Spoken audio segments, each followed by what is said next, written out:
Praise the lord.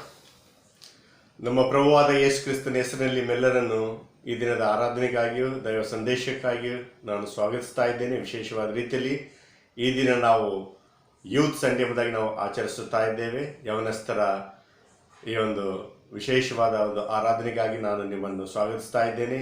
ಮತ್ತು ನಮ್ಮ ಸಭೆಯ ಯವನಸ್ಥ ಸಂಘದ ಅಧ್ಯಕ್ಷರಾಗಿರ್ತಕ್ಕಂಥ ಮಿಸ್ ಸ್ಟೆಲ್ಲಾ ಬೆಳ್ಳಿಯವರು ಈ ದಿನ ದೈವ ಸಂದೇಶವನ್ನು ತರಲಿದ್ದಾರೆ.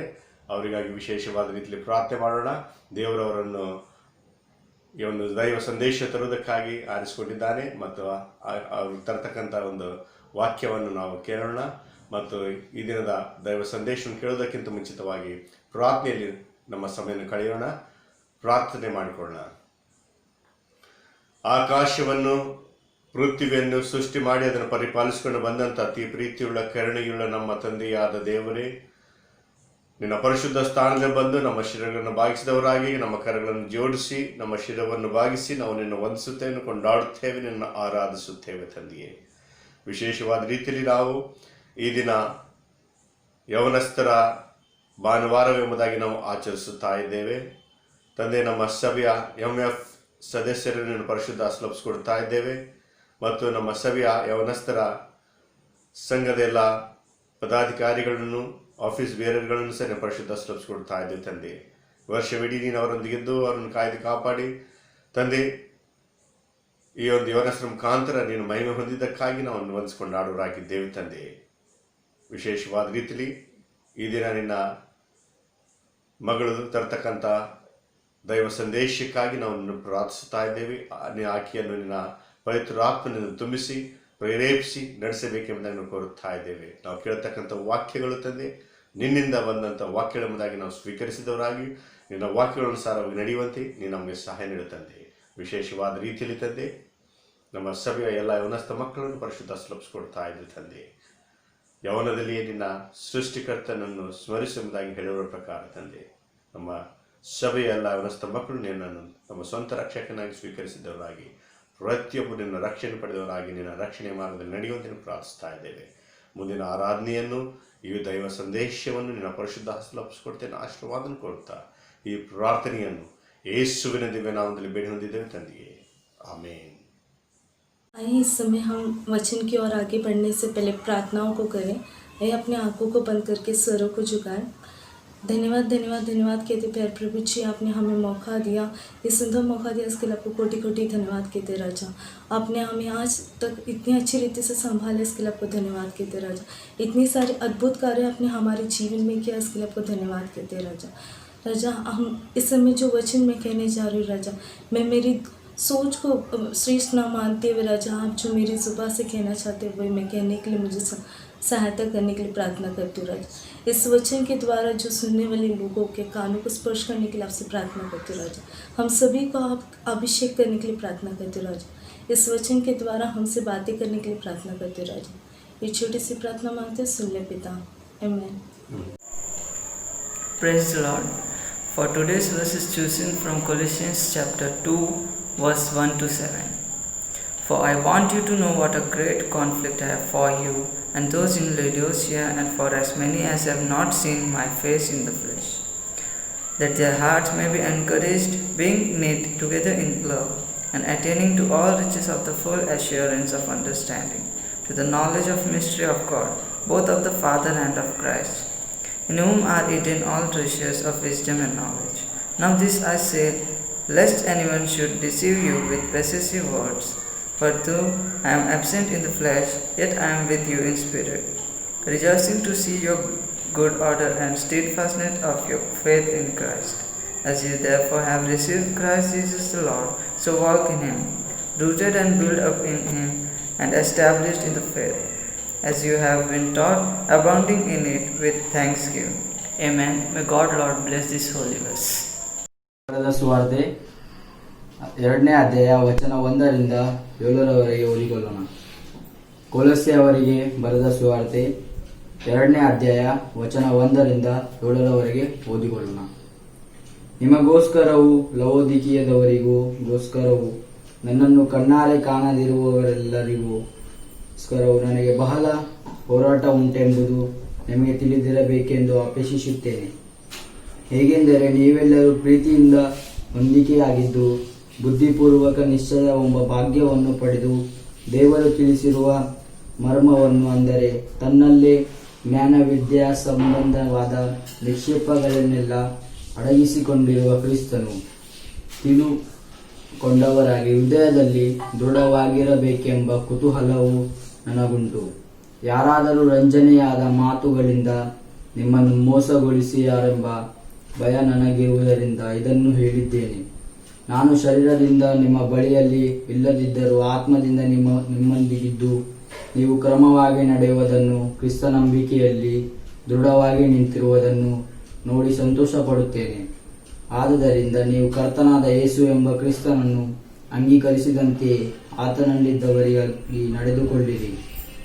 ಆತನಲ್ಲಿ ಬೇಡಿಕೊಂಡು ಭಕ್ತಿ ವೃದ್ಧಿಯನ್ನು ಹೊಂದಿ ನಿಮಗೆ ಬೋಧಿಸಲ್ಪಟ್ಟ ಉಪದೇಶದ ಪ್ರಕಾರವೇ ಕ್ರಿಸ್ತ ನಂಬಿಕೆಯಲ್ಲಿ ನೆಲೆಗೊಂಡು ದೇವರಿಗೆ ಹೆಚ್ಚೆಚ್ಚಾಗಿ ಸ್ತೋತ್ರ ಮಾಡುವವರಾಗಿರಿ. आज का जो वचन लिया गया है कोलोसियों का 2 अध्याय 1 से लेकर 7वां वचन तक, ऐसे कहते हैं कि मैं चाहता हूँ कि तुम जान लो कि तुम्हारे और उनके लिए जो लौदीकिया में हैं, और उन सब के लिए जिन्होंने मेरी शारीरिक मुँह नहीं देखी, मैं कैसे परिश्रम करता हूँ, ताकि उनके मनों में शांति हो और वे प्रेम से आपस में घटे रहें, और वे पूरी समझ के सहारे ध्यान प्राप्त करें और परमेश्वर पिता को भेद अर्थात मसीह को पहचान ले, जिसमें बुद्धि और ज्ञान की सारी भंडार छिपी हुई है। यह मैं इसलिए कहता हूँ कि कोई मनुष्य तुम्हें लोभाने वाली बातों से धोखा ना दे। यद्यपि मैं शरीर के भाव से तुमसे दूर हूँ, तो भी आत्मिक भाव से तुम्हारे निकट हूँ, और तुम्हारे व्यवसायिक जीवन को और तुम्हारे विश्वास की जो मसीह में है दृढ़ता देखकर प्रसन्न होता हूँ। अतः जैसे तुमने मसीह यीशु को प्रभु कहकर ग्रहण कर लिए, वैसे ही उस पे चलते रहो और उसमें जकड़ पकड़ते और बढ़ते जाओ, और जैसे तुम सीखे गए वैसे ही विश्वास में दृढ़ होते जाओ और अधिक अधिक धन्यवाद करते रहो। हम जो आज के वचन देख रहे हैं कोलोसी के 2 अध्याय 1 से लेकर 7वां वचन तक, इस वचन में लिखा गया है कि हमारे आत्मिक जीवन को हमें किस तरह रखना चाहिए।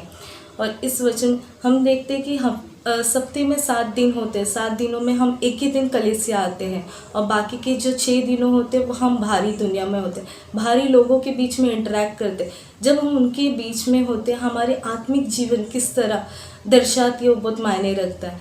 हम 6 दिनों में हमें प्रभु के निकट बने रहना बहुत ज़रूरी है। हम उनके निकट, उनके वचनों में बढ़ना बहुत ज़रूरी है, उनसे बातें करते रहना बहुत ज़रूरी है।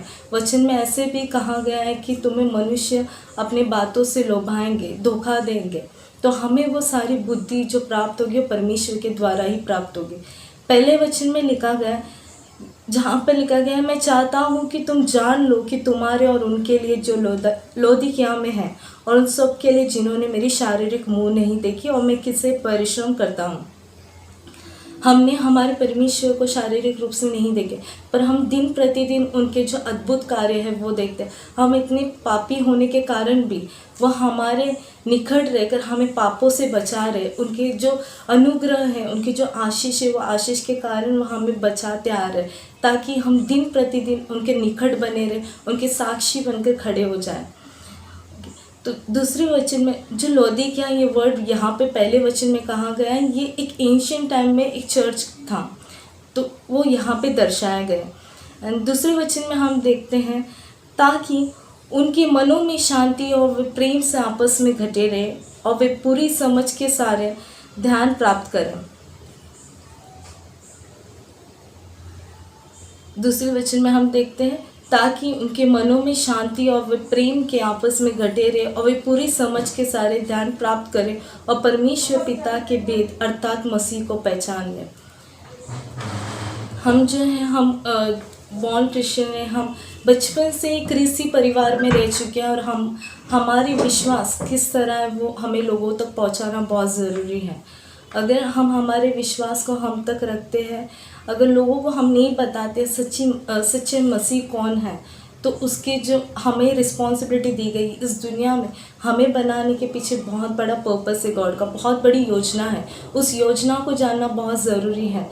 हम हमारी बुद्धि को श्रेष्ठ ना मानते हुए परमेश्वर जो चाहता है हमारे जीवन में वो आज्ञाओं को सुनना बहुत ज़रूरी है। और हमें प्रेम में रहकर हमें पिता की जो अर्थात समझ के ध्यान प्राप्त करनी चाहिए। मतलब हमें दिन प्रतिदिन वचन में रहकर परमेश्वर प्रार्थना के द्वारा बातें करके हमें वचन में मन करनी चाहिए। जैसे कि हम देख रहे थे तीसरे वचन के, जिसमें बुद्धि और ज्ञान की सारी भंडार छुपी हुई है। यह मैं इसलिए कहता हूँ कि कोई मनुष्य तुम्हें लोभाने वाली बातों से धोखा ना दे।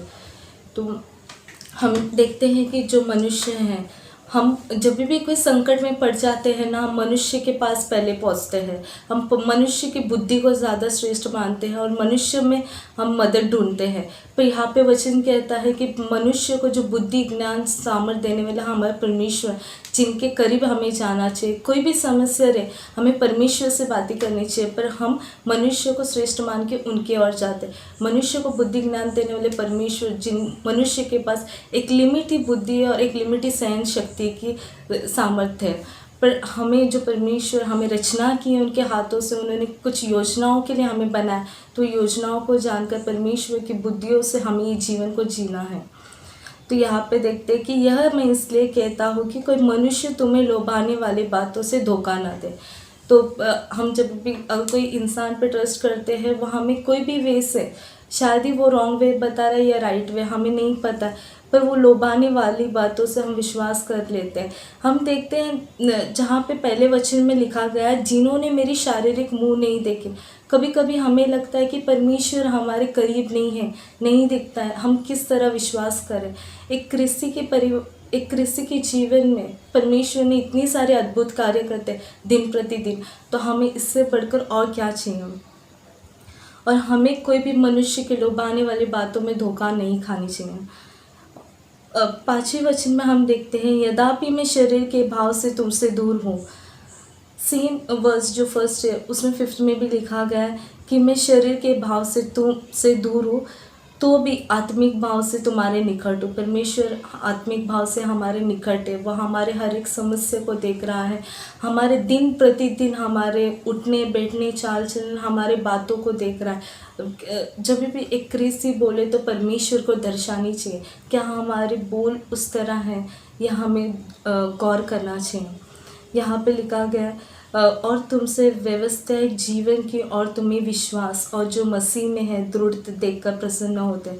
परमेश्वर हमारे विश्वास को देखकर प्रसन्न होते, जो कि हमने बचपन से लेके परमेश्वर के बारे में सुना है, जाना है। इवन हम एक क्रिस्ती परिवार में जन्म हो गए, हमें ये भी पता है कि हमारे ऊपर रिस्पॉन्सिबिलिटी है, हमें परमेश्वर के बारे में प्रचार करना है। परमेश्वर एक सच्चा जीवित खुदावन है, वो हमें बताना है। फिर भी हम जो विश्वास के द्वारा दिन प्रतिदिन बढ़ रहे हैं, उस विश्वास को दृढ़ता से हमें और मजबूत कर परमेश्वर के साक्षी बनना है। हम देखते हैं 6वें वचन में लिखा गया, अर्थात मैं तुम्हें मसीह यीशु को प्रभु कहकर अर्थात जैसे तुमने मसीह यीशु को प्रभु कहकर ग्रहण कर लिए, वैसे ही उस पर चलते रहो। हमने जिस तरह एक्सेप्ट किए थे, हम जब बैप्टिज्म लेते हैं, हम कन्फर्मेशन लेते हैं, हम तब एक्सेप्ट कर लेते हैं कि God is only the living God, और जो जीवित खुदावन को हम जानते हैं। और हमारे पास वचन है जहाँ पे परमेश्वर दिन प्रतिदिन हमसे वचन के द्वारा बात करता है। जैसे हम 6वें वचन में देख रहे थे कि वैसे ही हम उसमें चलते रहो। परमेश्वर को जब हमने ग्रहण कर लिया तो हमें परमेश्वर की सच्चाई को जानकर परमेश्वर की सच्चाई को दूसरे तक पहुंचाना है, दूसरों को बताना है, और उस पर हमें दिन प्रतिदिन चलकर दृढ़ बनना है।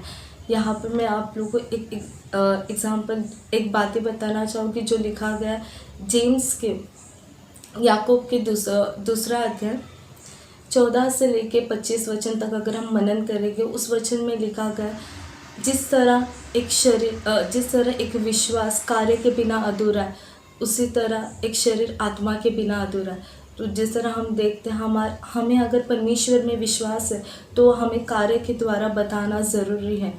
और उसी वचन में हम लिखा भी गया है अब्राहम के बारे में। अब्राहम को परमेश्वर को बहुत विश्वास था, पर परमेश्वर ने अब्राहम से कहा था कि तू अपनी बेटी को बलि दे, और उन्होंने कार्य में करके दिखाया। परमेश्वर पे जो उन्हें विश्वास था वो कार्य में वो करके दिखाया। उन्होंने इसहाक को बलि देने गए थे। तो यहाँ पर हम देखते हैं क्या आज हम वो विश्वास, आज हमारी आत्मिक जीवन हम दूसरों को बता रहे, हमारे विश्वास के द्वारा हम दूसरों को सिखा रहे। 7वें वचन में हम देखते हैं और उसमें जकड़ पकड़ते और बढ़ते जाओ, और जैसे ही तुम सिखाए गए वैसे ही विश्वास और दृढ़ होते जाओ, और अधिक अधिक धन्यवाद कहते रहो। हमने जो कुछ भी सीखे हैं उसमें हमें जकड़ पकड़ते रहना है और उसमें अधिक अधिक बढ़ते रहना है। इसमें हम एग्जाम्पल को देखते हैं जहाँ पर हम एक पौधे को देखते हैं। एक पौधा है जहाँ जिसमें एक मट्टी रहता है, वो पौधे को पानी का भी ज़रूरत है और एक सनरेज का भी ज़रूरत है। अगर पौधे को पानी नहीं मिलता और सनरेज नहीं मिलता, वो ग्रो नहीं हो पाता, उतनी जकड़ में वो मजबूती से नहीं वो ग्रो हो पाता है।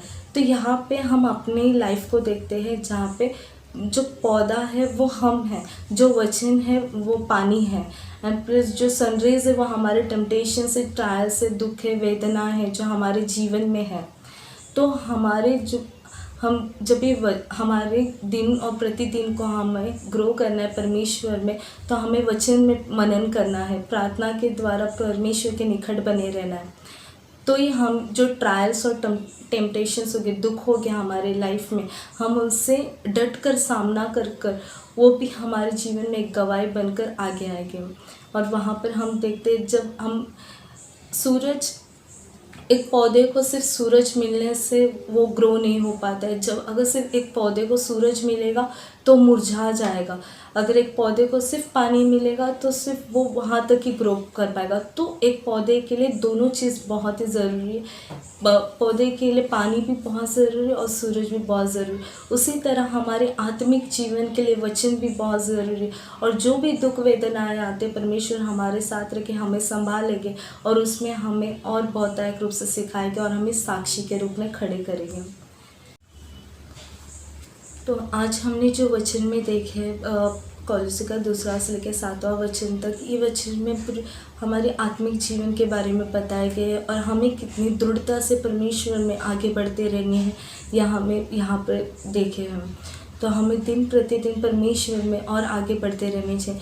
एक नौजवान हम जो लाइफ जीते हैं, हम देखते हैं कि हम जो ज़्यादा से ज़्यादा जो सप्ताह में एक ही दिन हम कलीसिया आते हैं, बाकी 6 दिन हम बाहरी दुनिया में रहते हैं, बाहरी लोगों से इंटरेक्ट करते हैं, उनके चाल चलन में हम रहते हैं, उनके बोल में हम रहते हैं।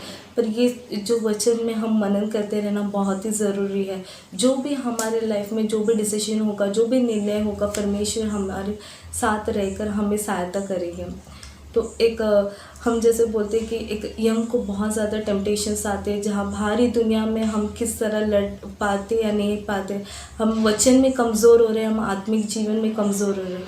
तो जब भी हमें ऐसे लगता है कि हम आत्मिक जीवन में कमज़ोर हो रहे हैं, तो हमें प्रभु के निकट आना है, प्रभु से बातें करना है। परमेश्वर मेरे आत्मिक जीवन को आप ही मजबूत कीजिए, ये शरीर आपका ही है, इसमें चलने वाली सांस आपकी है, तो इसमें सिर्फ और सिर्फ आपके कार्य के लिए आप यूज़ कीजिए। इस वचन में हम यहाँ पर 3 बातों को देखते हैं। पहले जो कि हमारे बुद्धि, हम अपनी बुद्धि को श्रेष्ठ ना मानते हुए हमारी जो भी निर्णय होगी, जो भी बुद्धि होगी, हमें परमेश्वर के करीब जाके रखनी चाहिए। परमेश्वर हमें सहायता करेंगे। ओके, जैसे 3रे वचन में लिखा गया, जिसमें बुद्धि और ज्ञान की सारी भंडार छिपी हुई है। तो परमेश्वर के पास सारी बुद्धि और ज्ञान के लिए हमें प्रार्थना करनी है। और दूसरा हम जो देखते हैं वो लिखा गया है कि विश्वास के बारे में, हम परमेश्वर पर विश्वास करते हैं, पर किस तरह हम दर्शाते हैं। तो विश्वास को कार्य में दर्शाना बहुत ही ज़रूरी है। हम याकूब की किताब 2 अध्याय 26वां वचन में देखते हैं, जहाँ पर लिखा गया, अतः जैसे देह आत्मा बिना मरा हुआ है, वैसे ही विश्वास भी कर्म बिना मरा हुआ है। तो हमारे जो शरीर है आत्मा के बिना मरा हुआ है, उसी तरह जो हमारा विश्वास है वो कार्य के बिना अधूरा है। हम कहते हैं कि हमें परमेश्वर पर विश्वास है, पर वो हम किस तरह दर्शाते हैं वो मायने रखता है। और तीसरी बात जो हम देखते हैं वो दृढ़ता। हम अपने जीवन को कितनी दृढ़ता से, मतलब हम अपनी आत्मिक जीवन को कितनी दृढ़ता से रखते हैं। हम सप्ताह में एक ही दिन कलीसिया आते, बाकी 6 दिन हम बाहरी दुनिया में रहते। उन बाहरी लोक में रह के भी हम अपने परमेश्वर के कितने निकट है, कितनी दृढ़ता में है वो मायने रखता है। हमें दिन प्रतिदिन परमेश्वर में मनन करना है और दिन प्रतिदिन परमेश्वर से प्रार्थना द्वारा बातें करते रहना है। तो हम एक नौजवान होने के कारण हम ये देखते हैं कि हमें बहुत सारे दुख आते हैं, वेदनाएं आते हैं, टेम्पटेशंस आते हैं, जहाँ पर हम बहुत ही कमज़ोर होते हैं आत्मिक रूप से। जब हम परमेश्वर से दूर जाएंगे तब हमारे करीब दुख और वेदनाएं आएंगे, और जब हमारे करीब दुख और वेदनाएं रहेंगे, हम परमेश्वर में बने रहेंगे, तब हमें परमेश्वर उससे लड़ने के लिए, उससे सीखने के लिए सहायता करेगा। इसी के साथ मैं अपने वचन को समाप्त करना चाहती हूँ। आए हम सब अपनी आंखों को बंद करके सरों को झुकाकर प्रार्थना करें। धन्यवाद कहते प्यारे प्रभु जी, आपने ये वचन के द्वारा हमसे बातें की, इसके लिए आपको कोटि कोटि धन्यवाद कहते राजा। हमें अभिषेक करने के लिए प्रार्थना करते हैं राजा। ये वचन को हम मनन कर हमारे आत्मिक जीवन को और मजबूती से हमें बनाने में आप सहायता करने के लिए प्रार्थना करते हैं राजा। हाँ राजा, कोई भी समस्या आते हैं हम आत्मिक रूप से कमज़ोर ना होने देना राजा। ये जो शरीर है वो आपका है राजा, इसके अंदर चल रही हुई श्वास आपके है राजा, इसे आपके कार्य के लिए इस्तेमाल करने के लिए आपसे प्रार्थना करते हैं राजा। हाँ राजा, ऐसे कितने युवा हैं जो बहुत ही गलत मार्ग पे गए राजा। हाँ प्रभु, हम इस समय वो सारी गलतियों के लिए आपसे क्षमा चाहते हैं राजा, आपसे आपके निकट आते हैं राजा। हमने जो भी आज तक गलती की है राजा, उस सारी गलतियों के लिए क्षमा चाहते हैं राजा। हमारी जो जीवन है आपके हाथों में सौंपते राजा, इस जीवन में आपकी योजनाओं को पूरे होने के लिए प्रार्थना करते राजा। वचन को आपके हाथ में सौंपती राजा, मुझे अपने आप को आपके हाथों में सौंपती हुई छोटी सी प्रार्थना मांगते हुए सुन ले पिता, आमीन।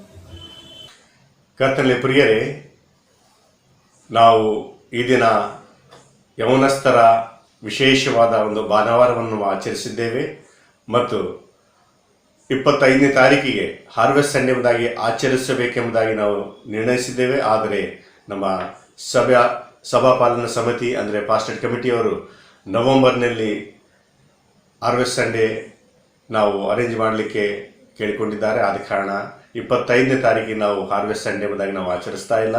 ಮತ್ತು ನವೆಂಬರ್ನ 2ನೇ ಮತ್ತು 3ನೇ ಒಂದು ಭಾನುವಾರಗಳಲ್ಲಿ ನಾವು ಒಂದು ಹಾರ್ವೆಸ್ಟ್ ಸಂಡೇವನ್ನು ನಾವು ಆಚರಿಸ್ತಾ ಇದ್ದೇವೆ. ಆದ ಕಾರಣ ನಾವು ಮುಂದಿನ ಭಾನುವಾರ ನಾವು ಹಾರ್ವೆಸ್ಟ್ ಸಂಡೇ ಎಂಬುದಾಗಿ ನಾವು ಆಚರಿಸ್ತಾ ಇಲ್ಲ. ಈ ಒಂದು ವಿಷಯವನ್ನು ತಾವು ಜ್ಞಾಪಕದಲ್ಲಿ ಇಟ್ಕೊಳ್ಬೇಕಂತ ಕೇಳಿಕೊಳ್ತಾ ಇದ್ದೇನೆ. ಮತ್ತು ವಿಶೇಷವಾದ ರೀತಿಯಲ್ಲಿ ನಮ್ಮ ಸಭೆಯ ಎಲ್ಲ ಯೌವನಸ್ಥ ಮಕ್ಕಳಿಗಾಗಿ ತಾವು ಪ್ರಾರ್ಥನೆ ಮಾಡಬೇಕಂತ ಕೇಳಿಕೊಳ್ತಾ ಇದ್ದೇನೆ. ಈಗಾಗಲೇ ನಾನು ಅನೌನ್ಸ್ಮೆಂಟ್ ಮಾಡಿದ ಪ್ರಕಾರ ಎಷ್ಟೋ ಜನರು ಪ್ರತಿ ಭಾನುವಾರ ತಮ್ಮ ಒಂದು ಕಾಣಿಕೆಗಳನ್ನು ನಮ್ಮ ಚರ್ಚ್ ಪ್ರೆಮಿಸ್ನಲ್ಲಿ ಬಂದು ತಮ್ಮ ಕಾಣಿಕೆಗಳನ್ನಾಗಲಿ ದಶಮಾಂಶಗಳನ್ನಾಗಲಿ ಮತ್ತು ಅದೇ ರೀತಿಯಲ್ಲಿ ಕೃತಜ್ಞತೆ ಕಾಣಿಕೆಗಳನ್ನಾಗಲಿ ತಂದು ಒಪ್ಪಿಸ್ತಾ ಇದ್ದಾರೆ. ಅವರೆಲ್ಲರಿಗೆ ನಾನು ವಂದಿಸ್ತಾ ಇದ್ದೇನೆ. ಮತ್ತು ಆನ್ಲೈನ್ ಟ್ರಾನ್ಸಾಕ್ಷನ್ ಆಗಲಿ ಮತ್ತು ಡೈರೆಕ್ಟ್ ತಾವು ಇಲ್ಲಿ ಬಂದು ತಮ್ಮ ಒಂದು ಕಾಂಟ್ರಿಬ್ಯೂಷನ್ಗಳನ್ನಾಗಲಿ ಟೈತ್ಗಳನ್ನಾಗಲಿ ಕೊಡಬೇಕಂತ ಕೇಳಿಕೊಳ್ತಾ ಇದ್ದೇನೆ. ಮಧ್ಯಾಹ್ನದ ಒಂದು ಸಂದರ್ಭದಲ್ಲಿ ಅಥವಾ 3 ರಿಂದ 6 ಗಂಟೆಯ ಮಧ್ಯದಲ್ಲಿ ತಾವು ತಮ್ಮ ಒಂದು ಕಾಣಿಕೆಗಳನ್ನು ಟೈತ್ಗಳನ್ನು ತಂದು ನಮ್ಮ ಸಭೆಯ ಒಂದು ಸ್ಟಿವಾರ್ಡ್ಗಳಿಗೆ ತಾವು ಕೊಡಬೇಕು ಅಂತ ಕೇಳಿಕೊಳ್ತಾ ಇದ್ದೇನೆ. ಅದೇ ರೀತಿಯಲ್ಲಿ ಇನ್ನು ಯಾರು ತಮ್ಮ ಒಂದು ಲೆಂಟನ್ ಡೇಸ್ ಬಾಕ್ಸ್ ಇನ್ನೂ ತಂದು ಒಪ್ಪಿಸಲಿಲ್ಲವೋ ದಯಮಾಡಿಗಳನ್ನು ತಂದೊಪ್ಪಿಸಬೇಕೆಂಬುದಾಗಿ ನಿಮ್ಮೆಲ್ಲರನ್ನು ನಾನು ಕೇಳಿಕೊಳ್ತಾ ಇದ್ದೇನೆ. ಒಂದು ವೇಳೆ ಯಾರಾದರೂ ಒಂದು ಲೆಂಟನ್ ಡೇ ಬಾಕ್ಸ್ ತೆಗೆದುಕೊಳ್ಳಿಲ್ಲವಾದರೆ ತಾವು ತಮ್ಮ ಒಂದು ಲಂಸಮ್ ತಮ್ಮ ಒಂದು ಕಾಣಿಕೆಗಳನ್ನು ಸಹ ತಾವು ನಮ್ಮ ಒಂದು ಟ್ರೆಷರಿಗೆ ತಂದು ಒಪ್ಪಿಸಬೇಕೆಂಬುದಾಗಿ ನಾನು ಕೇಳಿಕೊಳ್ತಾ ಇದ್ದೇನೆ. ಮತ್ತು ಈ ದಿನದಲ್ಲಿ ತಮ್ಮ ಹುಟ್ಟುಹಬ್ಬವನ್ನಾಗಲಿ ವಿವಾಹ ದಿನವನ್ನಾಗಲಿ ಆಚರಿಸ್ತಕ್ಕಂಥ ಪ್ರತಿಯೊಬ್ಬರಿಗಾಗಿ ವಿಶೇಷವಾದ ರೀತಿಯಲ್ಲಿ ಪ್ರಾರ್ಥನೆ ಮಾಡೋಣ. ಮತ್ತು ದೇವರು ನಮ್ಮ ಸಭೆಯಲ್ಲಿ ಎಷ್ಟೋ ಜನರಿಗೆ ಎಷ್ಟೋ ವಿಧವಾದ ರೀತಿಯಲ್ಲಿ ಆಶೀರ್ವಾದಗಳು ಮಾಡಿದ್ದಾನೆ. ಆದ ಕಾರಣ ಕೃತಜ್ಞತೆಯಿಂದ ತಂದಿರತಕ್ಕಂಥ ಜನರ ಒಂದು ಕಾಣಿಕೆಗಳನ್ನು ಸಹ ದೇವರು ಸ್ವೀಕರಿಸಿ ಅವುಗಳನ್ನು ಆಶೀರ್ವದಿಸಬೇಕೆಂಬುದಾಗಿ ಸಹ ನಾವು ಪ್ರಾರ್ಥನೆ ಮಾಡಿಕೊಳ್ಳೋಣ. ಕೃಪಾಭರಿತನಾದ ನಮ್ಮ ತಂದೆಯೇ, ನಮ್ಮ ಒಡೆಯನೇ, ನಮ್ಮ ರಕ್ಷಕ, ನಿನ್ನ ಪರಿಶುದ್ಧ ಹಸ್ತದಲ್ಲಿ ಬಂದು ನಾವು ನಮ್ಮನ್ನು ನಿನ್ನ ಪರಿಶುದ್ಧ ಕೊಡುತ್ತಾ ಇದ್ದೇವೆ ತಂದೆ. ನಮ್ಮ ಜೀವನದಲ್ಲಿ ಇನ್ನೆಷ್ಟು ವಿಧವಾದ ರೀತಿಯಲ್ಲಿ ಆಶೀರ್ವಾದಗಳನ್ನು ದಯಪಾಲಿಸಿಕೊಟ್ಟದಕ್ಕಾಗಿ ನಮ್ಮ ಹೃದಯದಿಂದ ನಾವು ನಿನ್ನ ವಂದಿಸುತ್ತೇವೆ, ನಿನ್ನ ಕೊಂಡಾಡುತ್ತೇವೆ, ನಿನ್ನ ಆರಾಧಿಸುತ್ತೇವೆ. ನೀನೊಬ್ಬನೇ ಆರಾಧನೆಗೆ ಯೋಗ್ಯನು, ಸ್ತುತಿಗೆ ಪಾತ್ರನು ಎಂಬುದಾಗಿ ನಾವು ಸ್ವೀಕರಿಸುತ್ತಾ ಇದ್ದೇವೆ ತಂದೆ. ವಿಶೇಷವಾದ ರೀತಿಯಲ್ಲಿ ತಂದೆ, ನಿನ್ನ ತಂದೆ ಮಗಳ ಮುಖಾಂತರ ನಾವು ಕೇಳಿರ್ತಕ್ಕಂಥ ವಾಕ್ಯಗಳನ್ನು ನಾವು ಅರ್ಥ ಮಾಡಿಕೊಂಡವರಾಗಿ ನಿನ್ನ ವಾಕ್ಯಗಳ ಸಾರವಾಗಿ ನಾವು ನಡೆಯುವಂತೆಯೂ ತಂದೆ, ನಮ್ಮ ಒಂದು ತಂದೆ ಸ್ಪಿರಿಚುವಲ್ ಲೈಫ್ ದಿನದಿಂದ ದಿನ ತಂದೆ ಹೆಚ್ಚಿನ ರೂಪದಲ್ಲಿ ಬೆಳೆಯುವಂತೆಯೂ ನಮ್ಮನ್ನು ನಿನ್ನ ಸೇವೆಗಾಗಿ ಮಹಿಮೆಗಾಗಿ ನಮ್ಮನ್ನು ಉಪಯೋಗಿಸಬೇಕೆಂದು ಬೇಡುತ್ತಾ ಇದ್ದೇವೆ. ವಿಶೇಷವಾದ ರೀತಿಯಲ್ಲಿ ತಂದೆ ನಮ್ಮ ಸಭೆಯ ಅವನಸ್ಥ ಮಕ್ಕಳನ್ನು ಸಹ ಪರಿಶುದ್ಧ ಕೊಡ್ತಾ ಇದ್ದೇವೆ ತಂದೆ. ಈ ದಿನದಲ್ಲಿ ತಂದೆ ಕೃತಜ್ಞತೆ ತಂದಿರತಕ್ಕಂಥ ಎಲ್ಲರ ಕೃತಜ್ಞತೆ ಕಾಣಿಕೆಯನ್ನು ಸ್ವೀಕರಿಸಿ ಅವರನ್ನು ಆಶೀರ್ವದಿಸಿ ಅವರ ಜೀವನದಲ್ಲಿ ಮಾಡತಕ್ಕಂಥ ಎಲ್ಲ ಕಾರಣಗಳಿಗಾಗಿ ನಮ್ಮ ಹೃದಯದಿಂದ ನಾವು ನಿನ್ನ ವಂದಿಸಿಕೊಂಡು ಆಡ್ತಾ ಇದ್ದೇವೆ ತಂದೆ. ಅದೇ ರೀತಿಯಲ್ಲಿ ತಂದೆ ತಮ್ಮ ಹುಟ್ಟುಹಬ್ಬನಾಗಲಿ ವಿವಾಹ ದಿನವನ್ನಾಗಲಿ ಆಚರಿಸ್ತಕ್ಕಂಥವ್ರನ್ನು ಸಹ ನಿನ್ನ ಪರಿಶುದ್ಧ ಕೊಡ್ತಾ ಇದ್ದೇವೆ. ಅವರ ಜೀವನದಲ್ಲಿ ಮಾಡತಕ್ಕಂಥ ಎಲ್ಲ ಉಪಕಾರಗಳಿಗಾಗಿ ಸಹ ನಾವು ನಿನ್ನ ವಂದಿಸಿಕೊಂಡು ಆಡ್ತಾ ಇದ್ದೇವೆ ತಂದೆ. ಅವ್ರ ಜೀವನದಲ್ಲಿ ಮಾಡತಕ್ಕಂಥ ತಂದೆ ಎಷ್ಟು ಆಶೀರ್ವಾದಗಳಿಗೆ ಬದಲಾಗಿ ನಾವು ಏನನ್ನು ಕೊಡಲಿಕ್ಕೆ ಸಾಧ್ಯ ಇಲ್ಲ ತಂದೆ. ಆದ ಕಾರಣ ತಂದೆ ತಂದಿರತಕ್ಕಂಥ ಈ ಒಂದು ಅಲ್ಪವಾದ ಕಾಣಿಕೆಯನ್ನು ಸ್ವೀಕರಿಸಿ ಅವರನ್ನು ಆಶೀರ್ವದಿಸಬೇಕೆಂದು ಬಿಡುತ್ತಾ ಇದ್ದೇವೆ. ಕಾಣಿಕೆಯನ್ನು ಮಾತ್ರ ಅಲ್ಲದೆ ತಂದೆ ನಿನ್ನ ಮಕ್ಕಳನ್ನು ಸಹ ನಿನ್ನ ಆಶೀರ್ವದಿಸಿ ನಿನ್ನ ಸೇವೆಗಾಗಿ ಮಹಿಮೆಗಾಗಿ ಪ್ರತಿಯೊಬ್ಬರನ್ನು ಉಪಯೋಗಿಸಬೇಕೆಂದು ಬಿಡುತ್ತಾ ಇದ್ದೇವೆ ತಂದೆ. ಮತ್ತು ಪ್ರತಿ ಭಾನುವಾರ ತಂದೆ ತಮ್ಮ ಒಂದು ಭಾನುವಾರದ ಆರಾಧನೆ ಕಾಣಿಕೆಗಳನ್ನಾಗಲಿ ಮತ್ತು ಅದೇ ರೀತಿಯಲ್ಲಿ ತಾಯ್ತೆಗಳಲ್ಲಿ ತರ್ತಕ್ಕಂಥ ಪ್ರತಿಯೊಬ್ಬರು ಸಹ ವಿಶೇಷವಾದ ರೀತಿಯನ್ನು ಆಶೀರ್ವದಿಸು ತಂದೆ.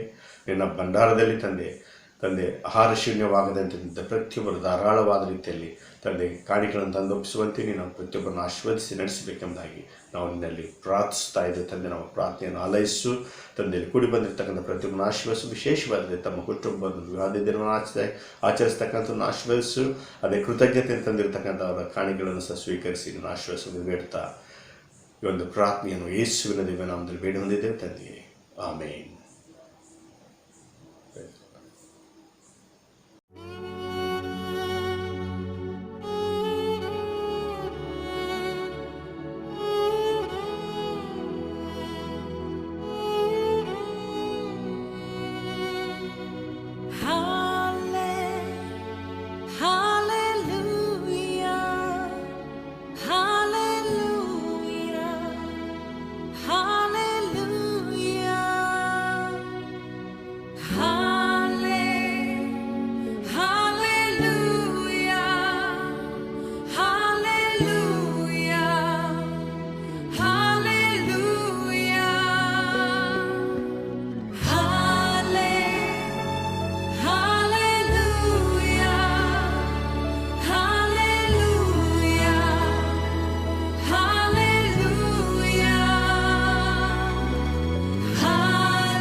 करता हूँ मैं तुझसे ये प्रार्थना, हो तेरी स्तुति और आराधना। करता हूँ मैं तुझसे ये प्रार्थना, महिमा से तेरी तू इस जगह को भर, जो भी तू चाहे तू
बचाता है। करुणा से तेरी नया दिन दिखाता है। ढाल बनकर मेरी मुझे बचाता है। जब मैं पुकारूं तू दौड़ आता है। जब मैं गिरूं मुझे उठाता है। हालेलुया, हालेलुया, हालेलुया, हालेलुया,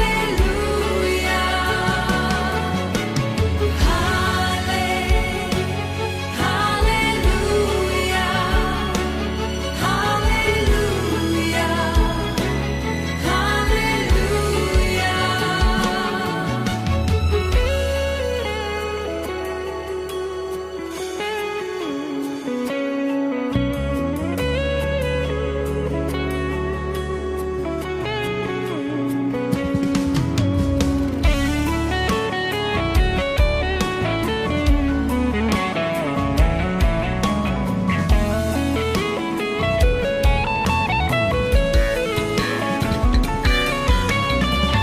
सारे जहां में तुझसा कोई नहीं। तुझको छोड़ कोई प्रभु है ही नहीं। सारे जहां में तुझसा कोई नहीं। तुझको छोड़ कोई प्रभु है ही नहीं। घुटने में टेको बस तेरे सामने।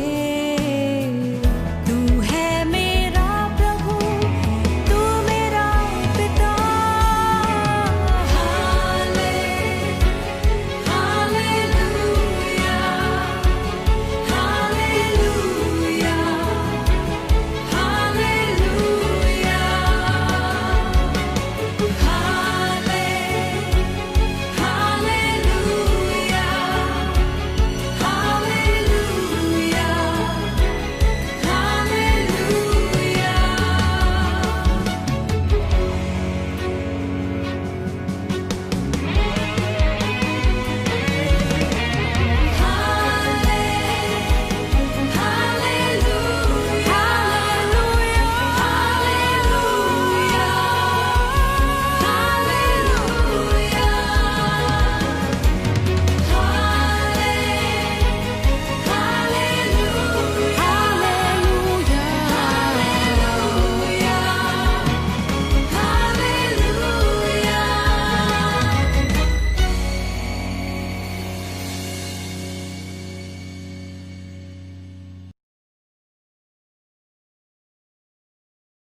ಪರಮ ಪ್ರೀತಿಯುಳ್ಳ ನಮ್ಮ ತಂದೆಯಾದ ದೇವರೇ, ನಿನ್ನ ಪ್ರೀತಿಯುಳ್ಳ ಹಸ್ತದಲ್ಲಿ ನಮ್ಮನ್ನು ಒಪ್ಪಿಸಿಕೊಡ್ತಾ ಇದ್ದೇವೆ. ತಂದೆ, ಈ ದಿನದಲ್ಲಿ ಮತ್ತೊಂದು ಆವರ್ತಿ ನಿನ್ನ ಪರಿಶುದ್ಧ ಸ್ಥಾನದಲ್ಲಿ ಬರುವಂತೆಯೋ, ನಿನ್ನನ್ನು ಕೊಂಡಾಡುವಂತೆಯೋ, ನಿನ್ನ ಆರಾಧಿಸುವಂತೆಯೋ, ನಿನ್ನ ವಾಕ್ಯಗಳನ್ನು ಓದಿ ಗಮನಿಸುವಂತೆಯೋ ತಂದೆ ಕೊಟ್ಟಿರ್ತಕ್ಕಂಥ ಈ ಅಮೂಲ್ಯವಾದ ಸಮಯಕ್ಕಾಗಿ ನಮ್ಮ ಹೃದಯದಿಂದ ನಾವು ನಿನ್ನನ್ನು ವಂದಿಸುತ್ತೇವೆ, ಕೊಂಡಾಡುತ್ತೇವೆ, ನಿನ್ನ ಆರಾಧಿಸುತ್ತೇವೆ. ತಂದೆಯೇ, ತಂದೆ, ನಾವು ಪ್ರತಿಯೊಂದು ದಿನವನ್ನು ತಂದೆ ನಿನ್ನ ಹಸ್ತಲಪ್ಪಿಸ್ಕೊಡ್ತಾ ಇದ್ದೇವೆ. ನಾವು ಈ ಲೋಕದಲ್ಲಿ ಜೀವಿಸ್ತಕ್ಕಂಥ ಪ್ರತಿಯೊಂದು ದಿನವೂ ಪ್ರತಿಯೊಂದು ಕ್ಷಣವೂ ತಂದೆ ನಿನ್ನಿಂದ ನಮಗೆ ದೊರಕಿರ್ತಕ್ಕಂಥ ಕೃಪೆಯ ಸಮಯವಾಗಿಯೇ ಎಂಬುದಾಗಿ ನಾವು ಸ್ವೀಕರಿಸುತ್ತಾ ಇದ್ದೇವೆ. ತಂದೆ, ವಿಶೇಷವಾದ ರೀತಿಯಲ್ಲಿ ತಂದೆ ನಿನ್ನ ಪರಿಶುದ್ಧ ಸ್ಥಾನದಲ್ಲಿ ಬಂದು ಮತ್ತೊಂದು ಆವರ್ತಿ ನಿನ್ನ ಆಲಯದಲ್ಲಿ ನಾವು ಆರಾಧಿಸ್ತಕ್ಕಂಥ ಸಮಯ ಬೇಗನೆ ಬರಲಿ ಎಂಬುದಾಗಿ ನಾವು ಪ್ರಾರ್ಥಿಸ್ತಾ ಇದ್ದೇವೆ. ಎಷ್ಟೋ ಜನರು ಭಾಳಷ್ಟು ದಿನಗಳಿಂದ ತಂದೆ ಆನ್ಲೈನ್ನಲ್ಲಿ ನಾವು ಆರಾಧನೆ ಮಾಡ್ತಾ ಇದ್ದೇವೆ ತಂದೆ. ಆದರೆ ತಂದೆ ನಿನ್ನ ಪರಿಶುದ್ಧ ಸ್ಥಾನದಲ್ಲಿ ಬಂದು ನಿನ್ನ ಆರಾಧನೆಯನ್ನು ನಿನ್ನ ಆಲಯದಲ್ಲಿ ಆರಾಧಿಸುವಂಥ ಒಂದು ಸಮಯ ಬೇಗನೆ ಬರಬೇಕೆಂಬುದಾಗಿ ನಾವು ಪ್ರಾರ್ಥಿಸ್ತಾ ಇದ್ದೇವೆ. ಬರ್ತಕ್ಕಂಥ ಅಡಚಣೆಗಳನ್ನು ಎದುರಿಸ್ತಕ್ಕಂಥ ಶಕ್ತಿ ನಮ್ಮದಾಗಿ ಪಾಲಿಸು. ಮತ್ತು ತಂದೆ, ನಮ್ಮ ಸಭೆಯಲ್ಲಿ ಯಾರು ಕಾಯಿಲೆಯಲ್ಲಿದ್ದಾರೋ, ಕಷ್ಟದಲ್ಲಿದ್ದಾರೋ, ರೋಗದಲ್ಲಿದ್ದಾರೋ, ತಾಪತ್ರೆಯಲ್ಲಿದ್ದಾರೋ, ಚಿಂತೆಯಲ್ಲಿದ್ದಾರೋ, ಸಮಸ್ಯೆಯಲ್ಲಿದ್ದಾರೋ ಅಂತ ಎಲ್ಲ ನಿನ್ನ ಮಕ್ಕಳನ್ನು ನಿನ್ನ ಅಮೂಲ್ಯವಾದ ಸಾಮರ್ಥ್ಯವುಳ್ಳ ಹಸ್ತದಲ್ಲಿ ನಾವು ಒಪ್ಪಿಸ್ಕೊಡ್ತಾ ಇದ್ದೆ ತಂದೆ. ಪ್ರತಿಯೊಬ್ಬರನ್ನು ಆಶೀರ್ವದಿಸಿ ನಡೆಸು. ಅವರಿಗಿರ್ತಕ್ಕಂಥ ಕಾಯಿಲೆಯನ್ನು ದೂರ ಮಾಡು, ಅವರಿಗೆ ಸ್ವಸ್ಥತೆಯಿಂದ ಪಾಲಿಸು, ಅವರಿಗಿರ್ತಕ್ಕಂಥ ಕಷ್ಟವನ್ನು ದೂರ ಮಾಡು. ತಂದೆ ಯಾರ್ಯಾರು ಕೆಲಸಗಳನ್ನು ಕಳೆದುಕೊಂಡಿದ್ದಾರೋ ಅವ್ರಿಗೆ ಬೇಕಾಗಿರತಕ್ಕಂಥ ಉತ್ತಮವಾದ ಕೆಲಸಗಳು ದೊರಕುವಂತೆಯೂ ಮತ್ತು ಆರ್ಥಿಕ ದೃಷ್ಟಿಯಿಂದ ನರಳತಕ್ಕಂಥ ಕಷ್ಟದಲ್ಲಿರ್ತಕ್ಕಂಥ ಮಕ್ಕಳಿಗೆ ತಂದೆ ಅವರನ್ನು ಆಶೀರ್ವದಿಸಿ ತಂದೆ ಅವರ ಆರ್ಥಿಕ ಸಮಸ್ಯೆಯನ್ನು ನೀಗಿಸಿ ತಂದೆ ಬಡವರಿಗೆ ಬೇಕಾಗಿರ್ತಕ್ಕಂಥ ತಂದೆ ಆರ್ಥಿಕ ಅನುಕೂಲತೆಗಳನ್ನು ದಯಪಾಲಿಸಬೇಕೆಂದು ಬೇಡುತ್ತಾ ಇದೆ ತಂದೆ. ಮತ್ತು ಯೋಗ್ಯವಾದ ಆಹಾರವನ್ನು ತಂದೆ ನಿನ್ನ ಮಕ್ಕಳಿಗೆ ದಯಪಾಲಿಸಬೇಕೆಂದು ಬೇಡುತ್ತಾ ಇದೆ ತಂದೆ. ಮತ್ತು ಇನ್ನು ಯಾರ್ಯಾರು ಚಿಂತೆಯಲ್ಲಿ ಬಾಧೆಯಲ್ಲಿ ಬೇರೆ ಬೇರೆ ವಿಧವಾದ ಕಷ್ಟದಲ್ಲಿದ್ದಾರಂಥವರೆಲ್ಲರನ್ನು ಪರಿಶುದ್ಧ ಸುಲಭಿಸಿಕೊಡ್ತಾ ಇದ್ದೇವೆ ತಂದೆ. ಕೊರೋನಾದ ಕಾರಣ ಮತ್ತು ಬೇರೆ ಬೇರೆ ವಿಧವಾದ ಒಂದು ಕಾಯಿಲೆ ಕಾರಣ ತಂದೆ ಕಷ್ಟದಲ್ಲಿರ್ತಕ್ಕಂಥ ಎಲ್ಲ ಮಕ್ಕಳೊಂದು ಕಷ್ಟವನ್ನು ಅವರ ಕಾಯಿಲೆಯನ್ನು ದೂರ ಮಾಡಿ ಅವರಿಗೆ ಆರೋಗ್ಯವನ್ನು ದಯಪಾಲಿಸಬೇಕೆಂದು ಬಿಡುತ್ತಾ ಇದೆ ತಂದೆ. ವಿಶೇಷವಾದ ರೀತಿಯಲ್ಲಿ ತಂದೆ ಕೊರೋನಾದ ಮುಖಾಂತರ ಆಸ್ಪತ್ರೆಯಲ್ಲಿ ಇರ್ತಕ್ಕಂಥ ಎಲ್ಲ ನನ್ನ ಮಕ್ಕಳನ್ನು ಮತ್ತು ಅದೇ ರೀತಿಯಲ್ಲಿ ಅವರನ್ನು ಟ್ರೀಟ್ಮೆಂಟ್ ಮಾಡ್ತಕ್ಕಂಥ ಪ್ರತಿಯೊಬ್ಬ ವೈದ್ಯರನ್ನು ವೈದ್ಯಕೀಯ ಸಿಬ್ಬಂದಿಯನ್ನು ನಿನ್ನ ಪರಿಶುದ್ಧ ಸುಲಭಿಸಿಕೊಡ್ತಾ ಇದೆ ತಂದೆ. ಎಷ್ಟೋ ದಿನಗಳಿಂದ ತಂದೆ ನಾವು ಮನುಷ್ಯ ರೂಪದಲ್ಲಿ ನಾವು ತಂದೆ ಈ ಕಾಯಿಲೆಯಿಂದ ನಾವು ತಂದೆ ಬಿಡುಗಡೆಯನ್ನು ಹೊಂದುವುದಕ್ಕಾಗಿ ನಾವು ಪ್ರಯತ್ನ ಪಡುತ್ತಾ ಇದ್ದೇವೆ. ಮನುಷ್ಯರು ಪಡ್ತಕ್ಕಂಥ ಎಲ್ಲ ಪ್ರಯಾಸಗಳು ವ್ಯರ್ಥ ಒಂದು ವೇಳೆ ನಿನ್ನ ಸಹಾಯವಿಲ್ಲದೆ ಮತ್ತು ನಿನ್ನ ಪ್ರಸನ್ನತೆ ನಿನ್ನ ಬಿಡುಗಡೆ ಇಲ್ಲದೆ ತಂದೆ ನಮಗೆ ಬಿಡುಗಡೆ ದೊರಕುತ್ತಾ ಇಲ್ಲ ತಂದೆ. ಆದ ಕಾರಣ ತಂದೆ ನಿನ್ನನ್ನು ಆತ್ಕೊಂಡವರಾಗಿ ನಿನ್ನ ಪರಿಶುದ್ಧ ಸ್ಥಾನದಲ್ಲಿ ಬಂದವರಾಗಿ ನಮ್ಮ ಶರೀರಗಳನ್ನು ಭಾಗಿಸಿದವರಾಗಿ ನಾವು ನಿನ್ನ ಸಹಾಯವನ್ನು ಕೋರುವರಾಗಿದ್ದೇವೆ ತಂದೆ. ಬೇಗನೆ ತಂದೆ ಒಂದು ಕೊರೋನಾದಿಂದ ತಂದೆ ಬಿಡುಗಡೆ ಹೊಂದುವುದಕ್ಕಾಗಿ ಸ್ವಸ್ಥತೆಯನ್ನು ಹೊಂದುವುದಕ್ಕಾಗಿ ಉತ್ತಮವಾದ ತಂದೆ ಔಷಧವನ್ನು ಕಂಡುಹಿಡಿಯುವಂತೆ ತಂದೆ ಎಲ್ಲ ತಂದೆ ವಿಜ್ಞಾನಿಗಳಿಗೆ ಸೈಂಟಿಸ್ಟ್ಗಳಿಗೆ ಉತ್ತಮವಾದ ಜ್ಞಾನವನ್ನು ಅವರಿಗೆ ದಯಪಾಲಿಸಬೇಕೆಂದು ಬಿಡುತ್ತಾ ಇದೆ ತಂದೆ. ಮತ್ತು ಅದೇ ರೀತಿಯಲ್ಲಿ ತಂದೆ ನಮ್ಮ ಸಭೆಯ ಎಲ್ಲ ಬಿಷಪ್ ಐನವರುಗಳನ್ನು ಅವರ ಕುಟುಂಬಗಳನ್ನು ಅವರ ಮಕ್ಕಳನ್ನು ನಿನ್ನ ಪರಿಶುದ್ಧ ಸುಲಭಿಸಿಕೊಡ್ತಾ ಇದ್ದೇವೆ. ವಿಶೇಷವಾದ ರೀತಿಯಲ್ಲಿ ನಮ್ಮ ಮುಂಬೈ ರೀಜನಲ್ ಕಾನ್ಫರೆನ್ಸ್ ಬಿಷಪ್ ಐನವರಾಗಿರ್ತಕ್ಕಂಥ ಬಿಷಪ್ ಡಾಕ್ಟರ್ ಅನಿಲ್ ಕುಮಾರ್ ಸರ್ವನ್ ಅಯ್ಯನವರನ್ನು ಅಮ್ಮನವರನ್ನು ನಿನ್ನ ಸುಲಭಿಸಿಕೊಡ್ತಾ ಇದೆ ತಂದೆ. ಅವ್ರಿಗೆ ಬೇಕಾಗಿರ್ತಕ್ಕಂಥ ಆರೋಗ್ಯ ಭಾಗ್ಯ ಶಕ್ತಿ ದಯಪಾಲಿಸು. ಮತ್ತು ಅದೇ ರೀತಿಯಲ್ಲಿ ತಂದೆ ನಮ್ಮ ಬಾಂಬೆ ರೀಜನಲ್ ಕಾನ್ಫರೆನ್ಸ್ನ ಎಲ್ಲ ರೀಜನಲ್ ಎಕ್ಸಿಕ್ಯೂಟಿವ್ ಬೋರ್ಡ್ ಮತ್ತು ಎಲ್ಲ ಡಿಸ್ಟ್ರಿಕ್ಟ್ ಸೂಪರಿಂಟೆಂಡೆಂಟ್ಗಳನ್ನು ಎಲ್ಲ ಸಭಾ ಪಾಲಕರುಗಳನ್ನು ಲೇಮೆನ್ ಲೇ ಪ್ರೀಚರ್ಸ್ ಡಿಕನೆಸ್ಗಳನ್ನು ಪ್ರತಿಯೊಬ್ಬರನ್ನು ಮತ್ತು ಅದೇ ರೀತಿಯಲ್ಲಿ ವಿಶೇಷವಾದ ರೀತಿಯಲ್ಲಿ ಎಲ್ಲ ಮಿಷನರಿ ಆರ್ಗನೈಸೇಷನ್ಗಳು ಸಹ ನಿನ್ನ ಪರಿಶುದ್ಧ ಸುಲಭಿಸಿಕೊಡ್ತಾ ಇದ್ದೇವೆ. ನಿನ್ನ ಸೇವೆಯನ್ನು ಮಾಡ್ತಕ್ಕಂಥ ಪ್ರತಿಯೊಬ್ಬ ಸೇವಕರನ್ನು ಸಹ ಆಶೀರ್ವದಿಸು ತಂದೆ. ವಿಶೇಷವಾದ ರೀತಿಯಲ್ಲಿ ತಂದೆ ನಿನ್ನ ಸುವಾರ್ಥ ಪ್ರಚಾರ ಕಾರ್ಯವನ್ನು ಮಾಡ್ತಕ್ಕಂಥ ಎಲ್ಲ ನಿನ್ನ ಸೇವಕರನ್ನು ವಿಶೇಷವಾದ ರೀತಿಯನ್ನು ಆಶೀರ್ವದಿಸು ತಂದೆ. ಕೇವಲ ನಮ್ಮ ಒಂದು ಮುಂಬೈ ರೀಜನಲ್ ಕಾನ್ಫರೆನ್ಸ್ ಮಾತ್ರ ಅಲ್ಲದೆ ತಂದೆ ನಮ್ಮ ಒಂದು ಭಾರತದ ಎಲ್ಲ ಕಡೆಗಳಲ್ಲಿ ವಿಶೇಷವಾದ ರೀತಿಯಲ್ಲಿ ತಂದೆ ಮೆಥಡಿಸ್ಟ್ ಸಭೆಯ ಮುಖಾಂತರ ಉತ್ತಮವಾದ ಒಂದು ತಂದೆ ನಿನ್ನ ಸೇವೆಯು ಜರುಗುವಂತೆ ನಿನ್ನನ್ನು ಪ್ರಾರ್ಥಿಸುವರಾಗಿದ್ದೇವೆ ತಂದೆ. ಬರ್ತಕ್ಕಂಥ ಎಲ್ಲ ಅಡಚಣೆಗಳನ್ನು ದೂರ ಮಾಡು ತಂದೆ. ಮತ್ತು ನಮ್ಮ ಎಲ್ಲ ತಂದೆ ಮೆಥಡಿಸ್ಟ್ ಸಭೆಯ ಎಲ್ಲ ಇನ್ಸ್ಟಿಟ್ಯೂಷನ್ಗಳನ್ನು ಮತ್ತೆಲ್ಲ ತಂದೆ ಇನ್ಸ್ಟಿಟ್ಯೂಷನಲ್ ಮ್ಯಾನೇಜರ್ಗಳನ್ನು ಅದೇ ರೀತಿಯಲ್ಲಿ ಪ್ರಿನ್ಸಿಪಲ್ಗಳನ್ನು ಸಹ ನೀವು ಪರಿಶುದ್ಧ ಸುಲಭಿಸಿಕೊಡ್ತಾ ಇದೆ ತಂದೆ. ಅವರ ಮುಖಾಂತರ ತಂದೆ ನಮ್ಮ ಒಂದು ಸಭೆಯು ಮತ್ತು ಸಭೆಯ ಎಲ್ಲ ಇನ್ಸ್ಟಿಟ್ಯೂಷನ್ಗಳು ಸಹ ಯೋಗ್ಯವಾದ ರೀತಿಯಲ್ಲಿ ಜರುಗುವಂತೆ ನಿನ್ನನ್ನು ಪ್ರಾರ್ಥಿಸ್ತಾ ಇದೆ ತಂದೆ. ಅದೇ ರೀತಿಯಲ್ಲಿ ತಂದೆ ನಮ್ಮ ಸಭೆಯ ಎಲ್ಲ ಚಟುವಟಿಕೆಗಳನ್ನು ಮುಂದಿನ ಕಾರ್ಯಕ್ರಮಗಳನ್ನು ಸಹ ನಿನ್ನ ಸುಲಭಿಸಿಕೊಡ್ತಾ ಇದೆ. ವಿಶೇಷವಾದ ರೀತಿಯಲ್ಲಿ ತಂದೆ ನಮ್ಮ ಸಭೆಯ ಜೀರ್ಣೋದ್ಧಾರ ಕಾರ್ಯವನ್ನು ಅಥವಾ ಈ ಒಂದು ರಿನೋವೇಷನ್ ಕಾರ್ಯವನ್ನು ಪರಿಶುದ್ಧ ಸುಲಭಿಸಿಕೊಡ್ತಾ ಇದ್ದೇವೆ. ಈ ಕಾರ್ಯ ಯೋಗ್ಯವಾದ ರೀತಿಯಲ್ಲಿ ಯೋಗ್ಯವಾದ ಸಂದರ್ಭದಲ್ಲಿ ತಂದೆ ಯಾವುದೇ ಅಡಚಣೆ ಆಗದಂತೆ ಅದು ಪೂರ್ಣಗೊಳ್ಳುವಂತೆ ನೀನು ಸಹಾಯ ನೀಡಿ. ಇದುವರೆಗೆ ನೀನು ಕಾಪಾಡೋದಕ್ಕಾಗಿ ಸಹ ಹೊಂದಿಸ್ತಾ ಇದ್ದೇವೆ. ಬೇಗನೆ ತಂದೆ ಒಂದು ಹೊಸ ಸಭೆಗಾಗಿ ಸಹ ನಾವು ಪ್ರಾರ್ಥಿಸ್ತಾ ಇದ್ದೇವೆ. ಹೊಸ ಸಭೆ ಕಟ್ಟಡವನ್ನು ಬೇಗನೆ ತಂದೆ ಅದು ಸ್ಯಾಂಕ್ಷನ್ ಆಗಿ ಅದು ತಂದೆ ಅದು ಕಟ್ಟಡದ ಆರಂಭ ಆಗುವಂತೆಯೂ ಸಹ ನೀನು ಪ್ರಾರ್ಥಿಸ್ತಾ ಇದ್ದೇವೆ. ನಿನ್ನಿಂದ ಅಸಾಧ್ಯವಾದ ಕಾರ್ಯಗಳು ಯಾವುದಿಲ್ಲ ತಂದೆ. ಕಾರ್ಯವನ್ನು ನಿನ್ನ ಸುಲಭಿಸಿಕೊಡ್ತಾ ಇದ್ದೇವೆ ತಂದೆ. ಅಸಾಧ್ಯವಾದ ಕಾರ್ಯಗಳನ್ನು ಸಾಧ್ಯ ಮಾಡ್ತಕ್ಕಂಥ ತಂದೆಯ ದೇವರನ್ನು ಆಗಿದೆ ತಂದೆ. ಮತ್ತು ಅದೇ ರೀತಿಯಲ್ಲಿ ತಂದೆ ಮತ್ತೊಂದು ಆವರ್ತಿ ನಮ್ಮ ಸಭೆಯ ಎಲ್ಲ ಯವನಸ್ಥರನ್ನು ಸ್ತ್ರೀಯರನ್ನು ಮಕ್ಕಳನ್ನು ಸಂಡೇ ಸ್ಕೂಲ್ ಮಕ್ಕಳನ್ನು ಅದೇ ರೀತಿಯಲ್ಲಿ ತಂದೆ ನಮ್ಮ ಸಭೆಯ ಸ್ತ್ರೀಯರ ಸಂಘವನ್ನು ನಿನ್ನ ಸುಲಭಿಸಿಕೊಡ್ತಾ ಇದೆ ತಂದೆ. ಇವರೆಲ್ಲರ ಮುಖಾಂತರ ನಿನ್ನ ಸೇವೆ ಉತ್ತಮವಾದ ರೀತಿಯಲ್ಲಿ ಜರುಗುವಂತೆ ನಾವು ಪ್ರಾರ್ಥಿಸ್ತಾ ಇದ್ದೆ ತಂದೆ. ಮತ್ತೊಂದು ಆವರ್ತಿ ನಮ್ಮೆಲ್ಲರನ್ನು ಪರಿಶುದ್ಧ ಸುಲಭಿಸಿಕೊಡ್ತೇನೆ. ಆಶೀರ್ವಾದ ಕೊಡ್ತಾ ಪ್ರಾರ್ಥನೆಯನ್ನು ಯೇಸುವಿನ ದಿವ್ಯ ನಾಮದಲ್ಲಿ ಬೇಡಿ ಹೊಂದಿದ್ದೇವೆ ತಂದೆಯೇ, ಆಮೇನ್. ಪರಲೋಕದಲ್ಲಿರುವ ನಮ್ಮ ತಂದೆಯೇ, ನಿನ್ನ ನಾಮವು ಪರಿಶುದ್ಧವೆಂದು ಎಣಿಸಲ್ಪಡಲಿ. ನಿನ್ನ ರಾಜ್ಯವು ಬರಲಿ. ನಿನ್ನ ಚಿತ್ತವು ಪರಲೋಕದಲ್ಲಿ ನೆರವೇರುವ ಪ್ರಕಾರ ಭೂಲೋಕದಲ್ಲಿ ನೆರವೇರಲಿ. ನಮ್ಮ ಅನ್ನದಿಂದ ಆಹಾರವನ್ನು ಇವತ್ತು ನಮಗೆ ದಯಪಾಲಿಸಿಕೊಡು. ನಮಗೆ ತಪ್ಪು ಮಾಡಿದ್ರೆ ನಾವು ಕ್ಷಮಿಸೋದು ನಮ್ಮ ತಪ್ಪನ್ನು ಕ್ಷಮಿಸು. ನಮ್ಮನ್ನು ಶೋಧನೆ ಸೇರಿಸಿದ ಕೇಡಿಂದ ತಪ್ಪಿಸು. ಯಾಕಂದರೆ ರಾಜ್ಯವು ಬಲವು ಮಹಿಮೆಯು ಸದಾಕಾಲ ನದೇ ಸ್ವಾಮಿ, ಆಮೇನ್. ನಮ್ಮ ಪ್ರಭುವಾದ ಯೇಸು ಕ್ರಿಸ್ತನ ಕೃಪೆಯು ತಂದೆಯಾದ ದೇವರ ಪ್ರೀತಿ ಪರಿಶುದ್ಧಾತ್ಮನ ಐಕ್ಯ ಅನ್ಯೋನ್ಯ ಸಹವಾಸವು ಈಗಲೂ ನಮ್ಮ ಸಭೆಯೆಲ್ಲ ಸದಸ್ಯರೊಂದಿಗೂ ಇಲ್ಲಿ ಕೂಡಿ ಬಂದಿರ್ತಾರೆ ಪ್ರತಿಯೊಬ್ಬರೊಂದಿಗೂ ನಿನ್ನ ವಾಕ್ಯವನ್ನು ಕೇಳತಕ್ಕಂಥ ನಿನ್ನ ಆರಾಧನೆ ಮಾಡ್ತಕ್ಕಂಥ ಪ್ರತಿಯೊಬ್ಬರೊಂದಿಗೂ ಸದಾಕಾಲ ತಂದೆಯೇ आमीन। Praise the Lord. जय क्रिस्त।